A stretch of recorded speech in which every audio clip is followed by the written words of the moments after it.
Hello and welcome. I'm hoping that you guys can hear me. If you can, awesome. We've had a bit of a technical issue, and hopefully everything is up and running now as it should be, and you can actually see me and hear me. I think so. So, awesome. What are we talking about now? The most ignored aspect of canine fitness. What is that? What can it be? Well, before we get into that, let me just introduce myself. My name is Angela Hearn. I am the owner and founder of the Biokinetic K9.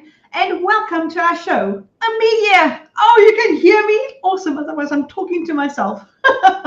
Tell me about yourself, where you are, what your dogs, what you're doing. I'd love to hear about all the people that are visiting tonight. So, we are talking about an ignored aspect of canine fitness, and this is really interesting for me. When you are going to embark with getting your dog fit or yourself fit or whatever the case may be, there's always a few things that you need to consider. And the most important thing of that is to have a balanced program. Now, what am I talking about a balanced program? Well, if you're going to be doing fitness for yourself, for your dog, it's important that you incorporate at least 5 essentials. So there must be some cardio element in there so that you've got good heart and respiratory function. Your body must be efficient at oxygenating the blood so that you can have energized body functioning while you exercise. So cardio is important. Then there is flexibility. Your dog and the dog's body rather must be limber. It must be pliable. It must be able to stretch to a certain part if it needs to go there quickly. The same with our bodies. It must be flexible. So flexibility is important when it comes to fitness. There is proprioception, that big word. There must be proprioception or balance. What does that mean? It's about your dog must be able to know if it needs to step yet, what feet to use, how to use their feet, which feet to use, where it's going, so that it can get to where it needs to be quickly and effectively, the most powerfully, and without being unsure about where to step. It's the same as if you are dancing a certain type of dance. You need to know how to place your feet. You need to know how to balance your body if you need to turn. You need to know how to move your head. The same thing with the dog, that proprioceptive ability. The dog has got 4 feet and they need to know where must they place their feet in order to get to where they need to be. Amelia, you have #1 ranked American Eskimo in sport of FastCat. Oh my goodness! Thank you for all that I've learned in addition to his drive and ability. Oh, wow. That's so interesting. Thank you for letting us know. Oh, my goodness. That's so exciting. Annika, hi. Welcome. Hopefully this is all working now. And I'm so interested in that. American Eskimo in sport of FastCat. Wow. Okay. So we're going on with part of that balance program, proprioception and balance. The dog must be able to balance itself. Doesn't matter where it is, where it's going, where it's running, how it's turning. There must be good balance, and so it knows where to and how to move its body. The dog needs to be strong. Any person that's going to be doing fitness, there's got to be some form of strength about you in order to do what you are going to do and how you're going to do it. And then, of course, if you are training in a sport like the FastCat or IGP or agility or whatever the case may be, your dog must be proficient in the sport that it's doing. So these are your 5 things that make up your balanced program. There is a 6th one, which is nutrition, which is the fuel for the body to get where it needs to be and to perform how it needs. But that's something that is not in my purview right now. But when it comes to fitness for your dog, whether it be for sport or whatever the case may be, every single one of them has got a strength element. If I think of all the human sports out there, there's not a single human sport that excludes the component where you have to go to the gym and train to make your body stronger. If you are a runner, you are a better runner if you go to the gym and do some strength training. If you're a swimmer, you're a better swimmer if you go to the gym and do some strength training. If you do fencing, you're a better athlete if you go to the gym and do some strength training. Every single sport has got an element of going to the gym to make the body stronger to complement the sport. Every single one. The same applies to our dogs. It is one of the most important components of a balanced program, and yet it is ignored to a degree.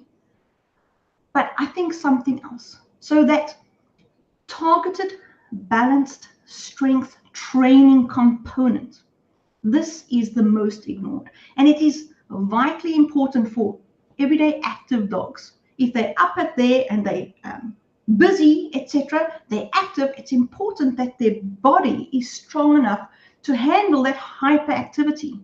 If you look at your German short-haired pointers, oh my word, those dogs are busy all day. They out there, they're running. And what is the use if they don't have the proper strength in their body to carry that ability? They're going to run, fall, crumble, knock about, and injure themselves. They need to have good strength to maintain balance, to change on a dime, all of these things. Strength is really important for an active dog. If your dog is doing sports, oh my word, yes, you definitely need strength training for a sport. A lot of people find, or they think, that you must see the sport I do.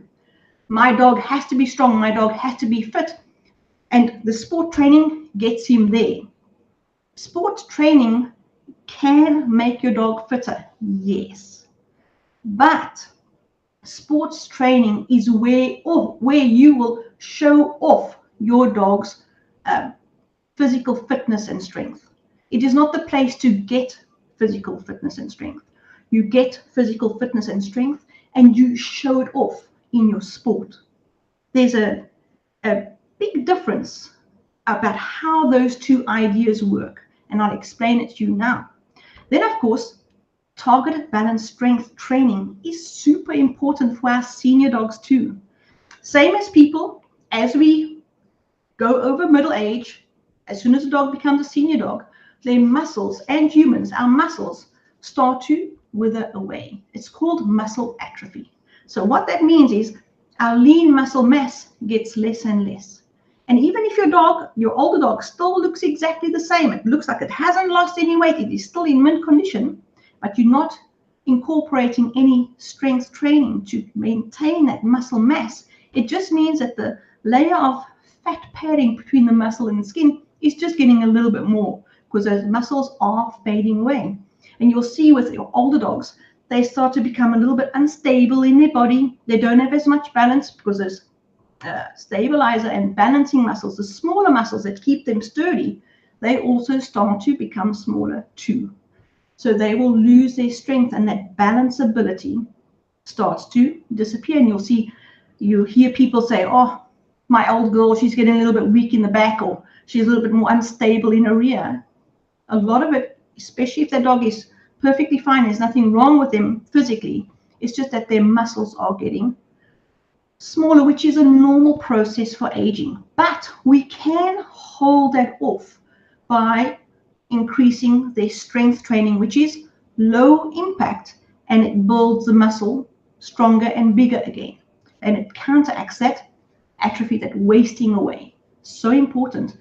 Then, of course, when it comes to younger dogs, we don't want to make our puppies and young dogs super strong, because as they're growing, their muscles are building in any case, and you don't want their muscle tissue to become overly strong and too strong for their bones, ligaments, and tendons, because that's not a good idea. It can cause other physical problems. But what we do want for our younger dogs is we want them to learn the skills that they will need for when they are now fully grown, and you can really apply that strength training for them. Because within those skills that they learn for strength training, they're also learning about proprioception and balance. Really important of those other aspects when it comes to a complete fitness program.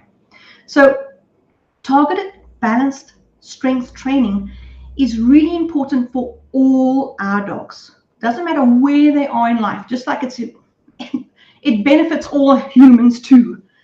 But why I say our strength training and that the ignored aspect of it, why I say it is a little bit misunderstood rather than ignored. Let me explain. that many people don't understand what targeted balanced strength training all entails. What does it all involve?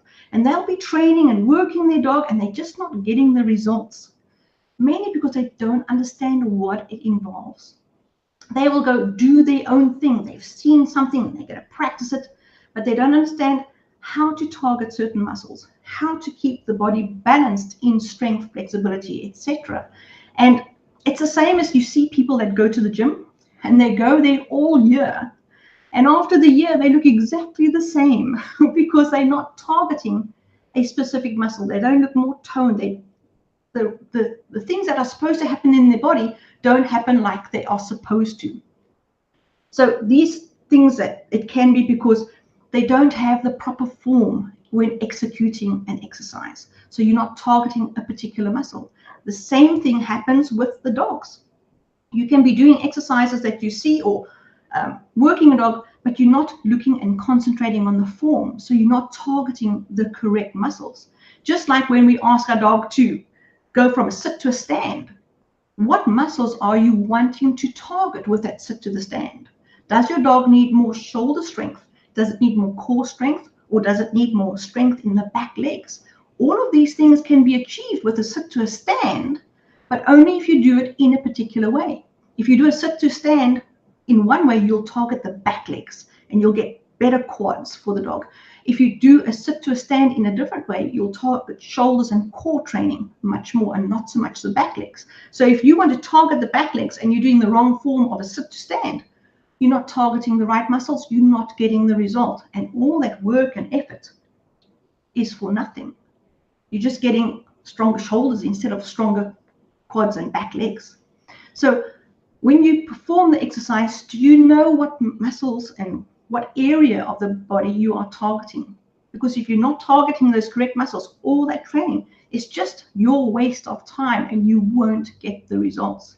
It's the same when people are doing power sports, for example, and they don't have the correct knowledge with regards to strength training, targeting muscles, and keeping everything balanced.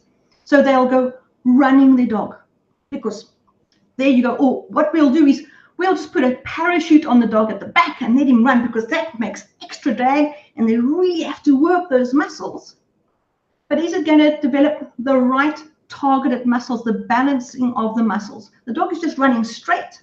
He's dragging a parachute and heaven forbid we get a gust of wind that suddenly pulls the parachute to the side. So yes, some of those things are great for enrichment done under supervised conditions, but just running the dog in a straight line is not going to target the correct muscles for a particular sport. Take, for example, IGP. When you run with a parachute, it's straight. Where does the dog run straight and has to have power in IGP? The escape and the long bite and probably the send away. So what about fighting the helper? The dog is stepping to the side. He's bending his body, his spine's being bent, his core needs to contract, he's fighting with his shoulders, but in a very different way to running straight forward. So are you targeting the right muscles? Not really. How about, oh, let's go swim our dogs. It's better for the joints. There's no impact on the joints, etc. Yes, it's a good cardio exercise. But if you do continual swimming and there's no pressure on the joints actually become weaker. So you need to have that foot on the ground, that pressure in the joint, low impact, but pressure to keep the joints strong, to engage the stabilizers around the joints in the way that you want to use them for the sport. Swimming is with regards to bringing the legs up. It never happens in a sport where the dog has to do this. The dog is always pushing down and forward or pushing down to the side. It's none of the swimming biomechanics. So swimming is awesome for cardio, but when it comes to targeted balanced strength, not so much. How about underwater treadmill? There's pressure, everything. Underwater treadmill is awesome for rehab people and people that know what they're using that underwater treadmill for targeting specific areas. But if you're going to use it as a strength program for your sport dog, if you do too much underwater treadmill, you're going to lose some of the strength in the glutes because they are not being targeted. And this is brought up amongst your hydrotherapy, treadmill, rehab people that know about why they use those pieces of equipment. So unless you understand what muscles you are targeting and why you are targeting those muscles and what form your dog's body must take in order to target those muscles, it's really a misunderstood concept when it comes to strength training. We all know how dogs need to be strong, but how do we target the right muscles for what we want to use the dogs for? And then also, how is that dog's body built and why do you need to target these muscles and not so much those? All these things need to be addressed when you are doing targeted, balanced strength training to actually boost the power of your dog. Then, of course, if you are not doing the correct strength training and you do these exercises incorrectly, so there's incorrect training, just like your sport. If you train your sport incorrectly, what's going to happen? You're not going to get the results. So when it comes to strength and it's not being done properly, you can actually make the dog less powerful because you're not targeting the correct muscles. You will contribute to the muscle then starting to waste away. Take, for example, most sports will cause a muscle imbalance. Not because it's a problem with the sport, it's just how it is. It's the same as if we do hurdles. The body mechanics is one-sided. If you do fly ball, the body mechanics, the dog has got a stronger side and they use it. It causes muscle imbalances. If you do competitive healing, it causes muscle imbalances. If you're going to just do general strength training and you're not going to target those imbalances to correct them, and you're going to just run your dog, the dog is going to use that stronger leg much more than the weaker leg because the stronger leg can. So what happens? The stronger leg becomes more strong and the weaker leg doesn't catch up. So you create further imbalance. And if you're going to use that imbalance in your sport, your dog is only as strong as that weakest link in the body. So take, for example, imbalance where one leg, due to competitive healing, is bigger than the other leg. And now that dog has to jump. To launch off that jump is only as strong as that weaker leg. The stronger leg will try and push off, so there's a lot more strain under that leg, and the weaker leg will try and catch up, and it will get strained and become injured. That's the last thing you want to do with your sport dog. Aniko, which muscles do you often see get forgotten in IGP? My goodness, that is a really interesting question. Lots of times, it depends how you train the dog as well and what is the dog's natural position in healing. So if the dog is looking straight up like a lot of Mallees do, and it depends, if you watch the Mallees heal, many times the tail, or all the dogs really, the tail tends to the one side of the body. And that causes just a little bit of extra weight to that side of the body. So if they are with their head up, placing more weight on the back legs, they can have an inside thigh become bigger than the outside thigh. Then if you're German Shepherds, they normally tip the head to the side. So this looking to the one side rather than straight up will cause the outside leg to become bigger or stronger than the inside leg or the outside shoulder. So it all depends how your dog heals and how they move. And in IGP, many people, the dog's iliopsoas is really contracted in everything that it does. So they have good contraction strength in their iliopsoas, but they lack a lot of flexibility for stretching out their back legs when it comes to the iliopsoas. And so they then get iliopsoas strains, but for different reasons to when a dog in agility gets an iliopsoas strain, where agility dogs, their legs are more stretched out. So they have over flexible hips or hip flexors. They overextend and they don't have a lot of contractive ability in the iliopsoas. So, and then also a lot of this depends on the structure and angulation of the dogs. So although this is a really interesting question, it's a loaded question. But all of these things get addressed in our strength program, and we help you apply the right exercises for your dog and for your sport.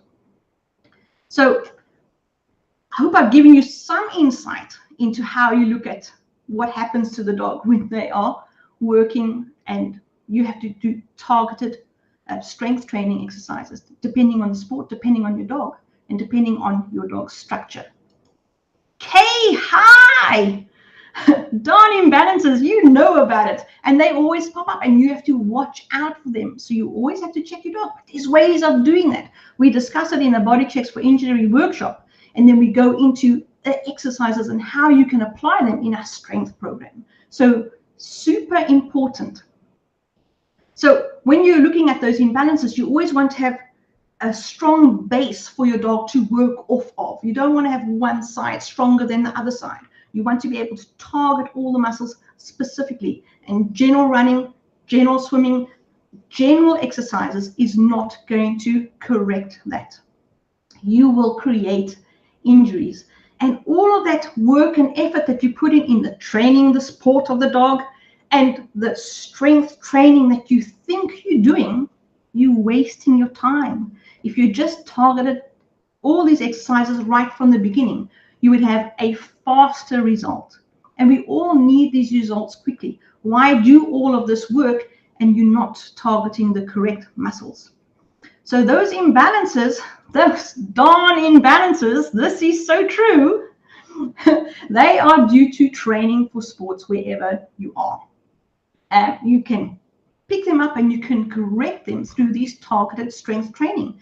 And if you can correct them automatically, because now you're working with 4-wheel drive and not 2x4s, you're working with 4-wheel drive, you are going to improve your dog's performance automatically. It's just a side benefit, because not only is your dog stronger, your dog is stronger everywhere, and it can move its body with greater precision and more accuracy. And the stronger that body is, the better it is to be agile, to teach those muscles to be strong when you need it. And of course, those imbalances you pick up with a critical eye when you're watching your dog, and when you know what the exercise is targeting and how that muscle or that body part is supposed to move, your eye starts to watch and see how those muscles are moving all the time. And so your critical eye becomes really sharp, and you can then pick up quickly if there's anything that is slightly unbalanced or slightly untoward. You can investigate much sooner, and you can prevent so many injuries from happening if you are able to do this. And all of these things are addressed in our strength program. So somebody's saying, I've got Facebook user here. Definitely. The imbalances happen so quickly. Yes, it is. And many times it happens when you're really training because a trial is coming up. So you put in that extra training and you're practicing something more often than what you usually do. And the body has to compensate to address that same routine, that repetitive motion of either one side or the other side. And it's that repetitive motion and that same sequence that you go through, the one-sided sequence. Say, for example, it's heel work, or if it's flyball, that extra turn to the left or to the right on the box, you're causing imbalances because there's a trial coming up. All of these things. But if your dog's body was strong in the first place, you can practice it and you can strengthen, and you can practice and you can regain balance, and you can practice and you can strengthen, and the results are so much better, so much better. So when it comes to strength training, what about post-rehab? Oh my word, yes. People generally start to look at these exercises after their dog gets injured. Then they go to rehab and, oh, it's a soft tissue injury, there's a muscle strain, there's a muscle pull, hopefully not a muscle tear completely. And you go through the whole rehab protocols. The rehab professional gives you targeted exercises and you have to do them. But if you don't know what to look for, or you don't know how to work them strictly, and you don't know if they're targeting the muscles like they should, it takes longer than what it needs to be, and the rehab continues. So in our program, so interesting, we've had, because it's for healthy dogs, but in the household, there's been an injured dog in a rehab program. And what's happened is, because some of the exercises are the same, they ask their rehab professional, can we incorporate this? And then we look at the dog and I explain how to target those muscles better. And so you get better results. Or if your dog has come out of rehab, like mine has just come out of rehab, and now he's pet value, I need to make him stronger again. I know exactly how to target the muscles. I know exactly what to do and how to work those muscles strictly so you get the best result, so you can go back to full-time sport again. Because when after rehab, if you were doing sport, you've been doing sport with a dog from a puppy, the dog knows that he's grown up with it. But now there's been this big break. He's gone back to pet value. I can't carry on where I left off. I've got to start him all over again. But now he's got a big body and he's got some knowledge and he just wants to go because his drive is there, everything's there. And I need to first build him up. That's how I take my exercises and I target those areas so that he can perform on that field. Somebody's saying here, oh, adequate rest is so important when addressing the imbalances. Oh my word, preach. Like you cannot believe that adequate rest is super important. To overtrain and overwork and to see a dog that has got burnout, it is the saddest thing in the world. And the rehab just for burnout is extensive.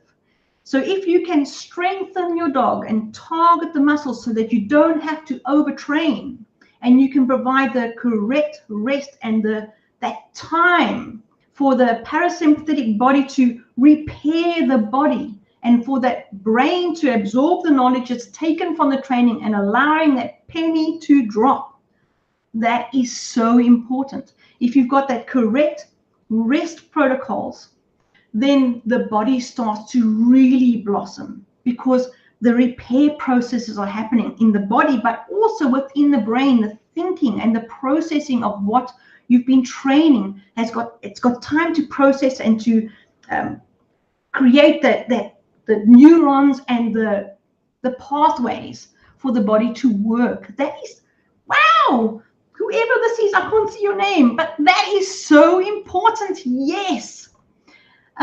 Somebody's saying, yeah. Oh my word, no one realizes how hard work it is to rehab a soft tissue injury. It's more difficult than to have a broken bone, and it takes so much longer. Oh, Rihanna, it's you. Yes, it takes so much longer. It takes time and months of work. That soft tissue injury, you have to give the body time to repair. If it's a broken bone, it's prosperous, you just can't do anything. You have to give soft tissue injuries time to repair. And if it's a tendon or a ligament, even longer.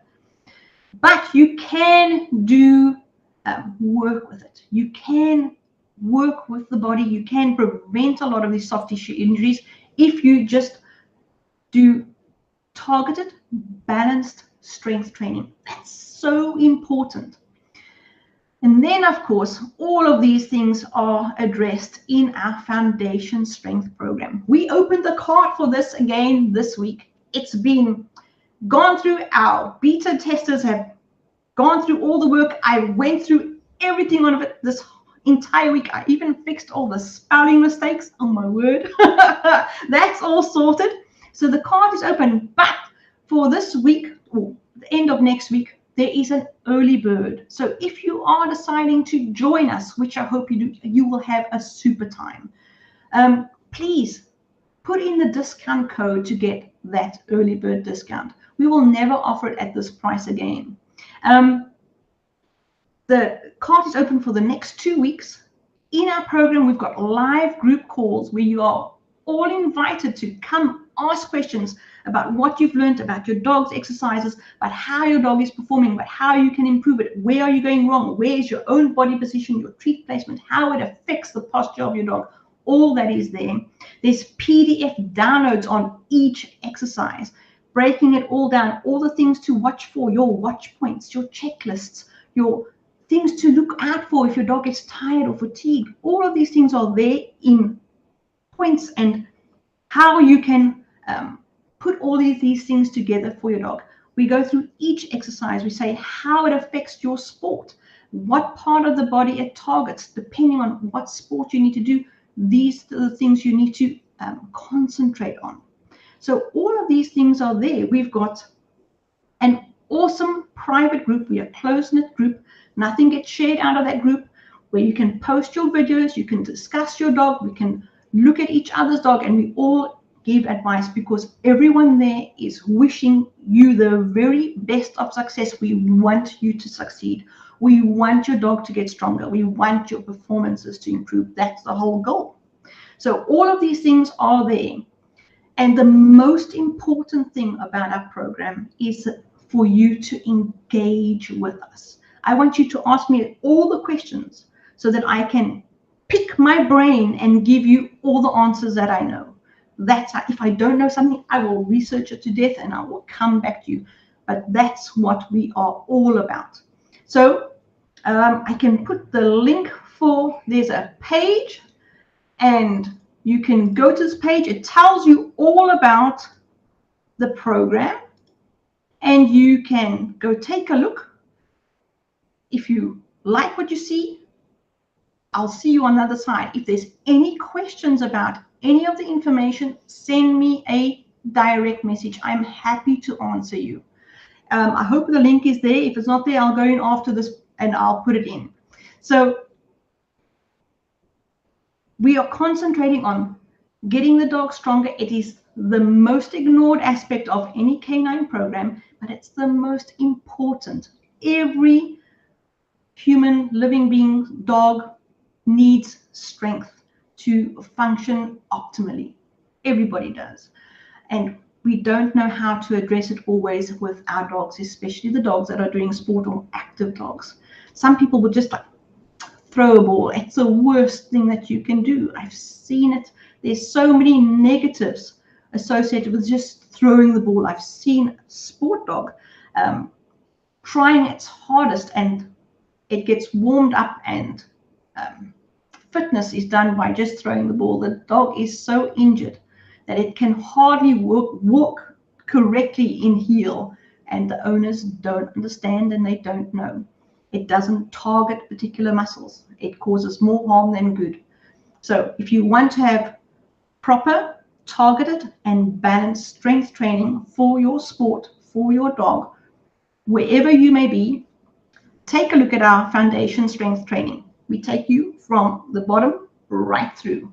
So you've got a real good understanding and grasp of the concept. So when you're doing an exercise, you know exactly why you're doing it, what muscles you're targeting, and what to look for in that exercise.